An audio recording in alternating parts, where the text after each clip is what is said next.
क्रोध जो आज के समय की सबसे बड़ी समस्या है, आज परम पिता परमेश्वर के हुक्म अनुसार आप सबके बीच क्रोध विषय पर ही आज चर्चा करेंगे। परमात्मा ने आप सबको नारायणी देह दी, यानी अपने जैसा बनाया। एक मानव का चोला दिया। इसकी रचना के साथ साथ ही ईश्वर ने कुछ कानून, कुछ नियम बना दिए। ऐसे नियम, ऐसे कानून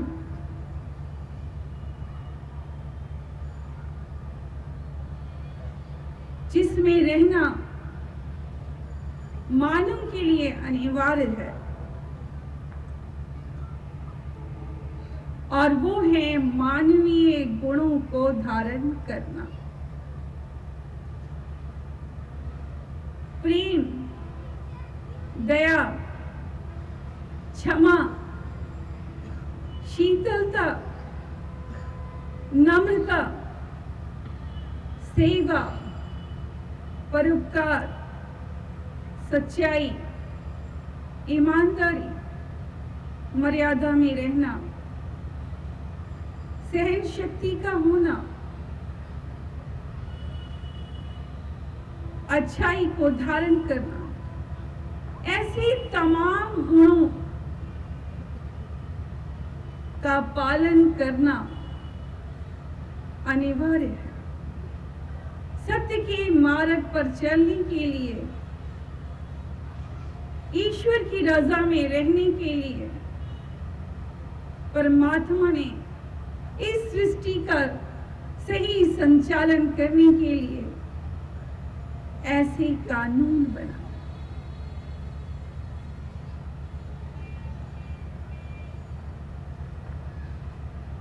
किंतु इस बात से इनकार नहीं किया जा सकता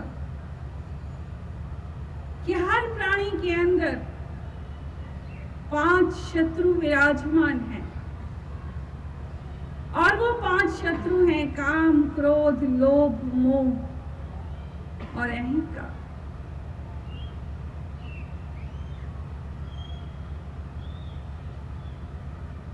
बच्चों, आज जिक्र करने चले हैं क्रोध पर। खुदा को पसंद न थी, खुदा को पसंद न थी सख्ती जुबान में, खुदा को पसंद न थी सख्ती जुबान में, इसीलिए उसने पैदा न की हड्डी जुबान में।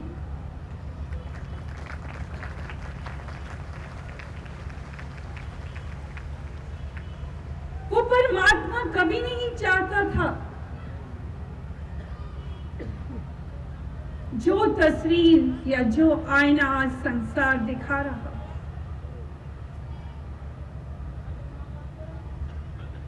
कि इस जिह्वा से आप हिंसक बोल बोले, सख्त बोल बोले, बुरे वचन बोले, दूसरों का दिल दुखाए। परमात्मा ने इस जिह्वा को कितना नरम बनाया। कोई ऐसी शक्ति नहीं बख्शी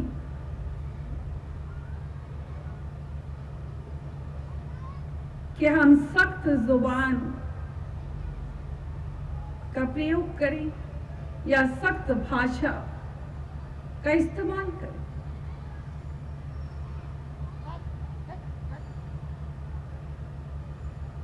इस धरती पर अनेकों ऐसे पीर पैगंबर आए जिन्होंने संत मार्ग पर चलने की पहली शर्त यही रखी कि हमें मीठा बोलना,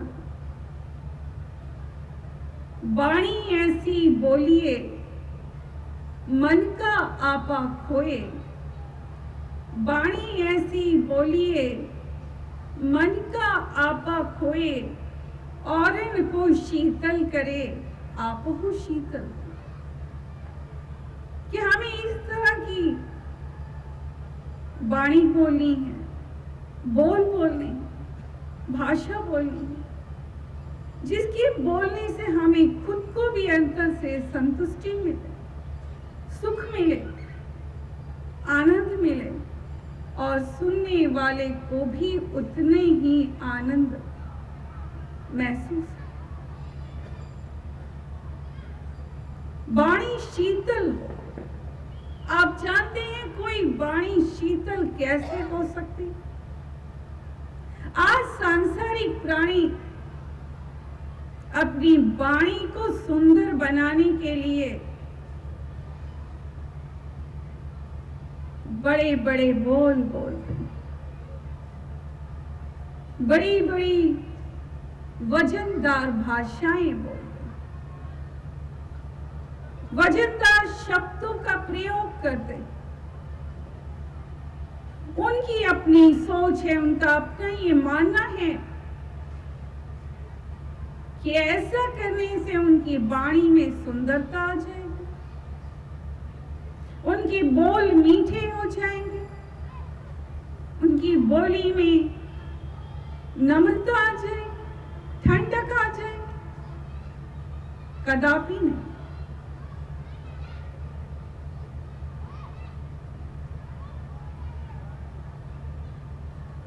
फिर कैसे संभव है कि कोई ऐसी वाणी चौतर तक असर करे जिसका जिक्र संतों ने किया कि वह नम्र हो, शीतल हो, ठंडक पहुंचाए? वो कैसे संभव है?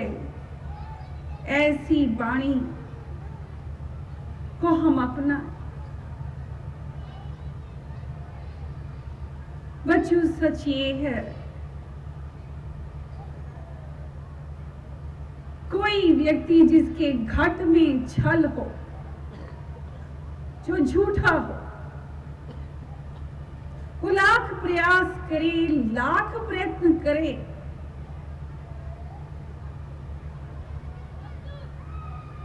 अपने आप को छुपाकर, अपने ऐब को, अपनी बुराई को, अपनी ईर्ष्या को,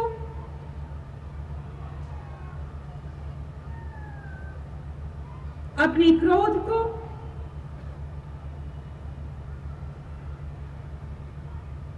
फिर भी उसकी वाणी में, उसके बोल में वो बनावट नजर आ ही जाए। दो चार मुलाकातों में आप सच्चाई को जान लें।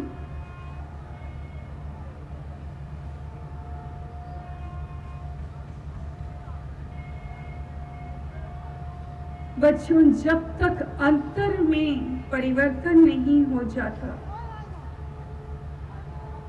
ये अंतर उस परमात्मा का नहीं हो जाता जिसका अंश है। आप सब परमात्मा के अंश हैं। वो बूंद है जैसे सागर से जाकर मिलना। ये बूंद जब तक सागर से जाकर मिल नहीं जाती, यानी परमात्मा से आपका मिलन नहीं हो जाता,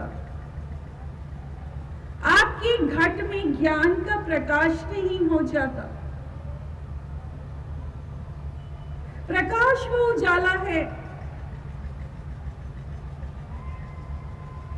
जो आपके घट से सारी बुराइयों को मिटा कर रखे।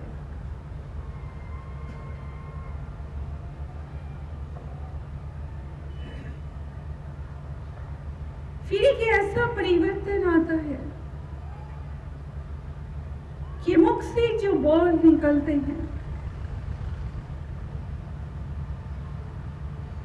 शीतलता होती है, आपकी खुद ही मिट जाती है। उसके स्थान पर आपके अंदर निर्मल मन, नम्रता आ जाती है, नीवापन आ जाता है।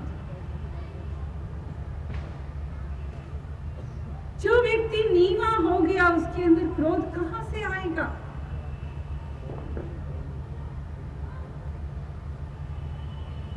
निर्मल मन में ही मिठास आती है बच्चों। निर्मल मन ही मीठा बोल सकता है।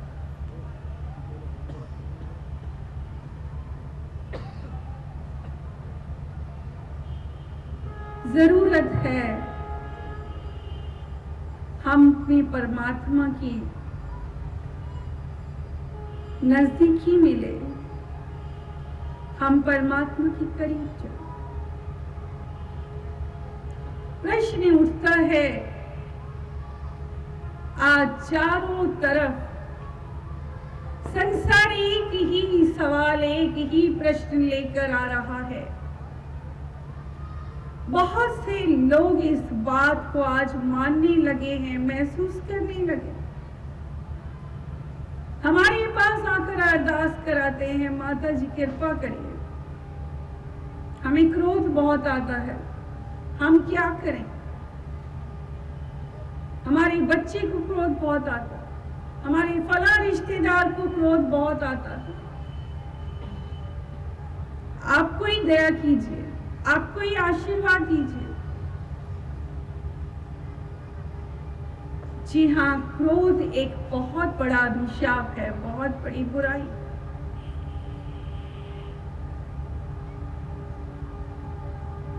क्रोध के कोई एक कारण नहीं है बच्चों। क्या आप जो सवाल करते हैं कि बच्चे को क्रोध क्यों आता है, उसके अगर कारण गिनाने लगे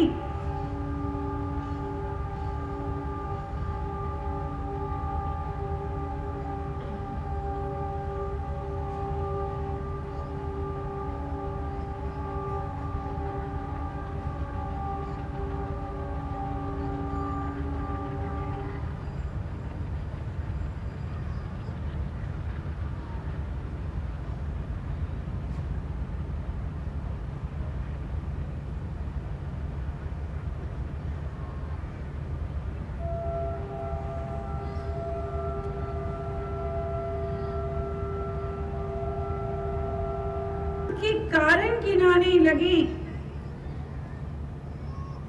तो शायद 2 घंटे इसी में प्रवचन निकल जाएगा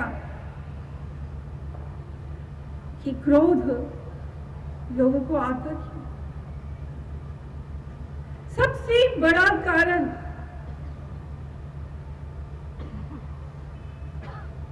आज की दुनिया का सच है, जहां तनावग्रस्त जीवन आज हर व्यक्ति को जीना पड़ रहा है। कमाने के लिए उसे फ्रस्ट्रेशन, तनाव का सामना करना पड़ता है। वो कितनी जद्दोजहद करता है, कितनी मेहनत करता है, उसके बाद भी उसे फल नहीं मिलता।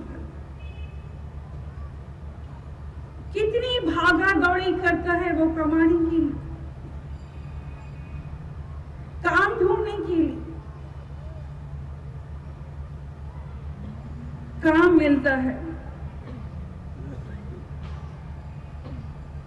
बड़ी मुश्किल से अगर काम मिल भी गया, कर भी दिया तो पैसे नहीं मिलते। फिर पैसे के लिए भागते हैं। कईयों को काम मिलते मिलते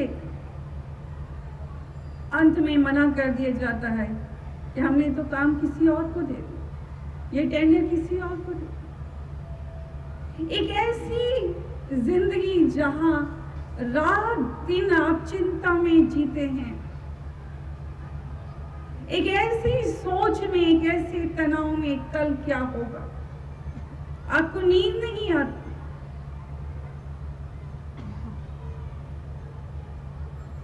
जिंदगी क्या है, जिंदगी का सुख क्या है, उससे कहीं दूर आप अपनी सोच में जीते।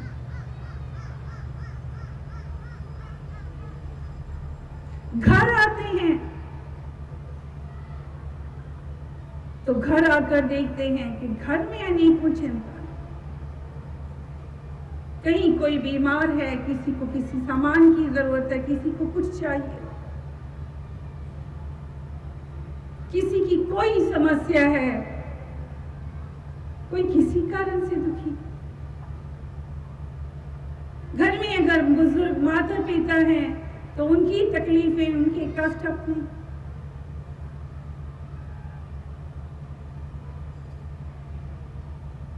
आप प्रयास तो करते हैं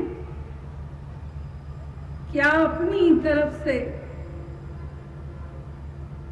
हर एक को खुश रख सके, लेकिन ऐसा आपके बस में नहीं है।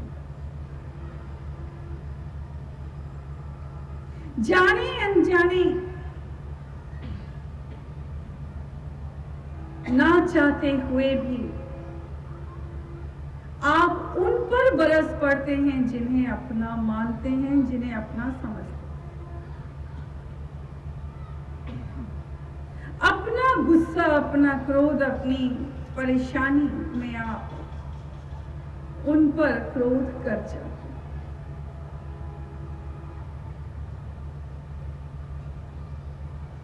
बच्चों, कई बार हमारे पास ऐसी महिलाएं, ऐसी पत्नियां जो आकर कहती हैं हमारे पति को गुस्सा बहुत आता है। हम उन्हें समझाने का प्रयास करते हैं, हम उनसे कहते हैं कि आप जानने का प्रयास करें,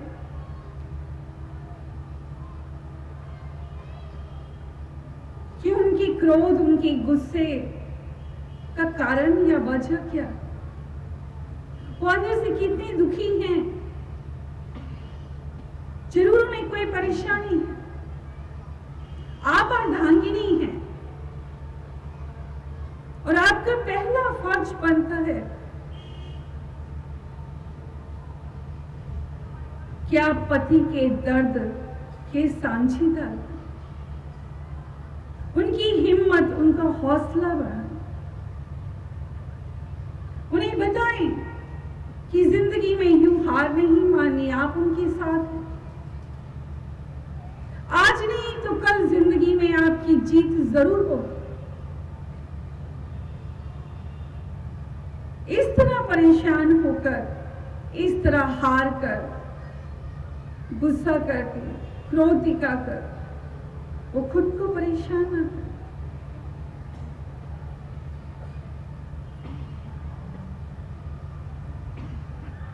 बच्चों, जहां जिक्र कर रहे हैं क्रोध का, तो इस बात से इनकार नहीं किया जा सकता कि आज छोटे छोटे बच्चे भी नजर आते हैं जिनके नाक पर गुस्सा है, जो क्रोध करते। समय गुजर गया, ठीक से ध्यान नहीं, टाइम्स ऑफ इंडिया में निकला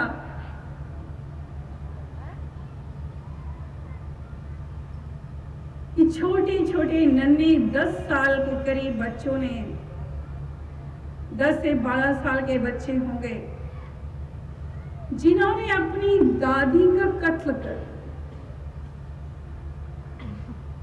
कारण लिखा था कि दादी उन्हें पढ़ने के लिए बोलती।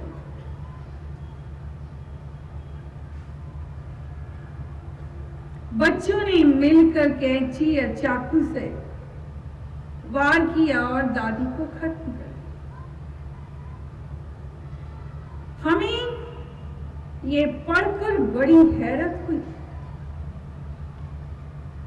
ये कैसा युग है, ये कैसा दौर है।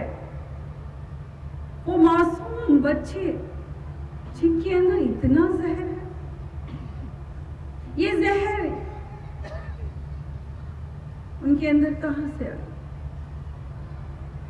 ये सोच कहां से आई? दादी को मारने का ख्याल या खत्म करने का ख्याल कहां से?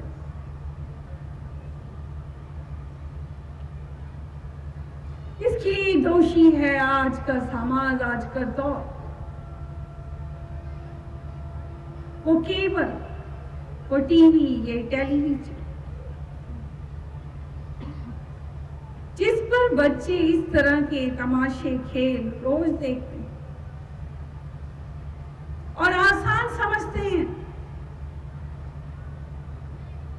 कि अगर किसी ने डांटा या रोका तो क्या करना है, उसे खत्म कर देना।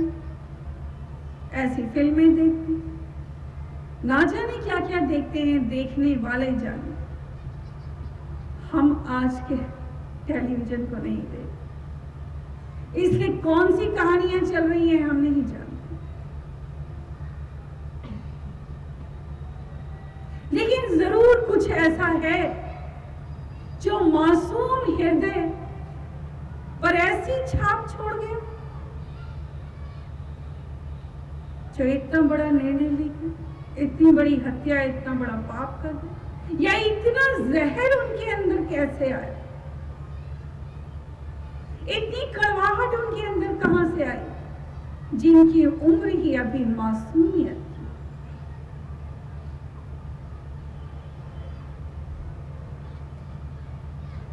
बच्चों, सच ये है कि परमात्मा को पाने से पहले हम अपनी ही दुनिया में जी रहे थे। सिर्फ राम की भक्ति, उसका ध्यान, उसका सिमरन, ना किसी के घर जाते, ना किसी के पास बैठते, ना दुनिया से हमें कोई सरोकार था, बल्कि दुनिया से डरते थे